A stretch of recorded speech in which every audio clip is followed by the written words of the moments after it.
Hello, dear viewer, and welcome to another episode of the Catholic League Forum. I'm Mike McDonald, Director of Communication at the Catholic League, and joining me today is Bill Donohue, President and CEO of the Catholic League. Now, Bill, this is a very busy time of year, especially as Christmas, where we're used to seeing a lot of different attacks from all sorts of quarters on Christmas, Catholics, Christians. But I want to start first with very important news coming out of the Supreme Court this week. A case we had an amicus brief in, 303 Creative versus Ellenis out in, from Colorado, was heard by justices this week.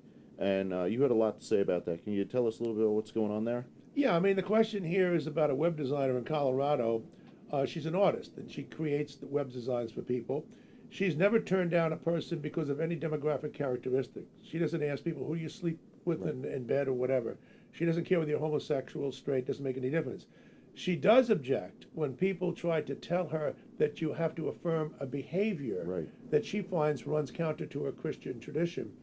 And quite frankly, the idea of asking her to create a web page for two men who claim to be getting married, which of course they really can't. It's a fiction, but the law, I know, it seems to allow it. Quite frankly, she says, "No, I'm not going to do something like that. That's my Right. freedom of speech too. Now that you're imposing, the government's trying to tell me what speech I have to express." So we put out something on that this week, and we had to correct Father Martin, James Martin. He's the LGBT priest, the big advocate for that. And he says, well, if you allow this to happen, then, web designers could discriminate against Protestants and Jews and Muslims. No, he's wrong. Right. It has nothing to do with the demographic characteristic of the person. That would be different. It has to do with about behavior. It has to be the message. Are we going to say to Holocaust survivors that they have to create a card for Nazis, or they have to put a swastika on a picture on a synagogue? That would run counter to what he believes. So no, the government, when it comes to messaging, people have freedom of speech. We're not talking about the characteristics, ascribed characteristics of the person. You're talking about gay marriage. Gay marriage is rejected by millions of Americans. We'll never accept it. We don't care what the courts say. It was a bastardized decision in the first place. Go back and read what Scalia said in his dissent. Now, so people want to live in La La Land, they can. This woman has rights, and we're proud to be defending them. It's religious liberty versus gay rights. There's no gay rights in the Constitution. Religious Right. liberties in the First Amendment. Absolutely. So, dear viewer, if you're interested in any more on this, do check out our website, catholicleague.org. We'll have a link in the description below, but you can see Bill's piece from this week, the amicus brief, everything going on with this case. We should hear something back. Usually, First Amendment cases like this are near the end of June, but anytime from March to June, we'll have an update for you there, but it's looking good for our side. Now, Bill, switching gears real quick to things that are a little bit more timely. Everyone's getting excited. You've got your Christmas tie on. I've got my Christmas tie on. We're no stranger to this. Every time this Right. year we see this. And so it looked like this weekend, to kick things off, Harvard decided that they wanted to do a play sort of reimagining the relationship between Jesus and Judas in the Bible, and they took it in a very radical direction. Can you tell us about that? Right, of course, they made them out to be queers. Right. I mean, the obsession in elite quarters like Harvard with homosexuality and with race is absolutely stunning. There's an obsession. Is the only word that can be used. Everything is done. It's the queer this, queer that. I don't know what these people want from us. I'm just simply saying that we have our rights too. And when you thrash our religion, as you do in this musical, and you turn it into an Asian queer, listen, just celebrate Christmas or don't celebrate Christmas. We shouldn't be bashing gays, and they shouldn't be bashing us. But it's the gay activists who are doing this all the time. And I suggest to Harvard then, if you're saying that this is not an attack on Christians, to have the Asian queers and Jesus and Judas and whatnot, then do a play on Charlie Chan. He was the TV detective, the Chinese guy. Actually, wasn't Chinese, but he became Chinese. It was a white guy who played him, and you could do a play on him using chopsticks, maybe trying to run around trying to stab. He could be a transgender freak trying to stab somebody trying to steal from P.F. Chang's or something. Want to get into this kind of lunacy. But you see, they won't attack Martin Luther King, they won't attack Muhammad, but they will attack Jesus. And they do it at Christmas time. because they are unrelenting bigots. Yep, absolutely. Now, shifting gears to the other side of the country, looking at some stuff that's going on in King County, where Seattle's located out in Washington. It's just a secular progressive hellscape out there. There's nothing good going on out there. High crime, just poverty through the roof. It's bad. But Bill, this week you had a piece out on a memo, a regulation that the King County equity advisors put out, recommending that people not include any sort of Right. religious symbols around the holidays, menorahs, nativity scenes. Can you tell us about that? Yeah, but it's okay to have Black Lives Matter. Right. You can have people who are out there as urban terrorists. You can celebrate them, but you can't. If you're Jews, you can't have a menorah. If you're Christians, you can't have a nativity scene. You can't wear a little cross, Star of David, anything of that. Religious apparel is out. Racist apparel is in. Okay, they can do something like that. But they're even telling you this is the totalitarian mindset of these fascists out in Seattle. They're telling you that even if you do a kind of a Zoom thing, that you can't have a religious symbol there. I mean, they want to get inside your home. They want to get inside your mind. It's just all thought control. These are the incredible totalitarians of our day, and they're heavily located in cities that call themselves left-wing progressive.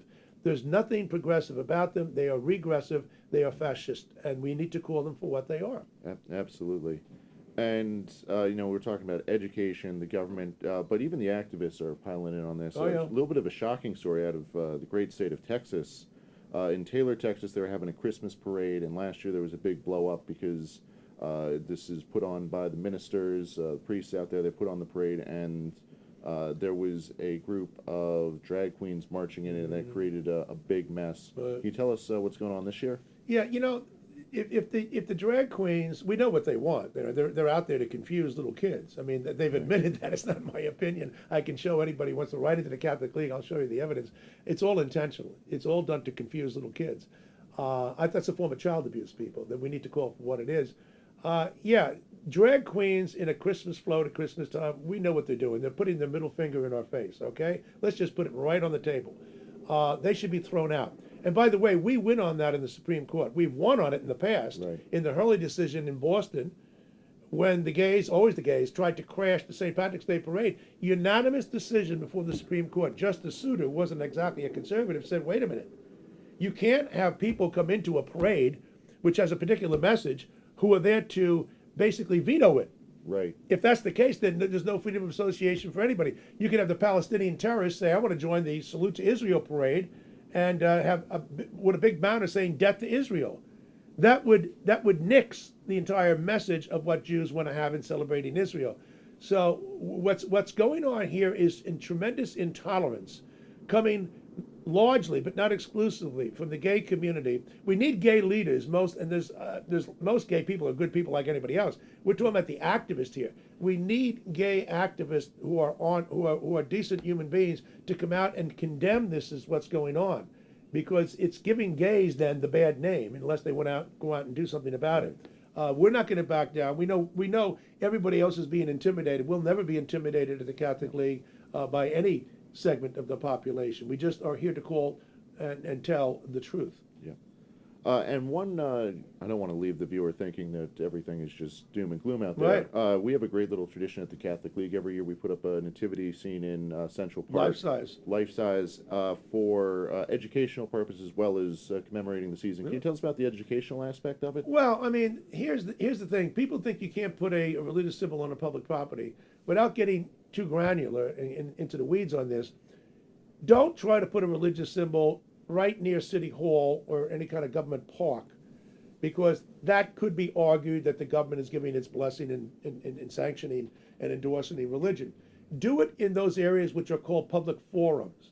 That would be a place where they have concerts, musicians, artists, and others, and free speech forums. Central Park would be an example in New York. That's where we put it every year. The Jews put up the world's largest menorah. We're all in favor of that. Muslims used to put up a crescent star. We're all in favor of that too. We put up our nativity scene. And so that's what it's done there. And we also, what's nice about having it on Fifth Avenue, a lot of New Yorkers who are anti-Christian, when they come down on the bus on Fifth Avenue, it goes down Fifth Avenue. You can't help but see it when you look out the window if you're looking west. and it'll probably bother them if they'll feel uncomfortable. But that's, every time I see Serrano type Piss Christ art, they're saying art is supposed to make you uncomfortable. Well, our nativity scene, if it makes bigots uncomfortable, then we win. You're supposed to be uncomfortable. Maybe that'll trigger something in your head that maybe you shouldn't be a bigot and just enjoy Christmas, or don't enjoy it if you're not a religious person. That's fine. But respect us, okay? Start respecting us. Don't try to stigmatize us. Don't try to marginalize us. Don't show your intolerance. Show respect for diversity. Bill Donohue with a little bit of trolling there, everyone. Yeah. Now, Bill, just one more thing Yeah. before we close out. We got a big announcement coming up next week. Oh, yeah. On Monday. Yep. Dear viewer, do check out our website Yep, on yep. Monday. We've got a big announcement. Bill will have a lot to say about that, but can you give us a little tease, Bill? Yeah, it's going to be about Disney. All Ooh. right? And we'll tell you what we're doing and what we've done about Disney. We're going to roll it out next week in terms of the conversation, but we won't, there's more coming after the new year. But we're going to tease it now, and we're going to give you a little taste of what's coming next week. And, of course, we'll talk about it in our video at the end of next week. Catholic League will have its own Christmas party. And I understand there might be some libation there. Is that right? Usually there is, Bill. Yeah. Usually. As a matter of fact, you don't work at the Catholic League if you don't drink. I mean, that's one of the strictures that we have here. We believe in inclusiveness for drinkers, okay? So you have to be that way. Amen. All right, Bill, I think that's a good point to wrap it up for Good. this week. But dear viewer, be sure to check out the website on Monday. Got a lot of good things going on there that I think you will really enjoy. And always, if you could give this video a like and subscribe, that helps us get the message out, gets more people involved in the conversation. Thanks for watching. Thanks, Bill. Thank you.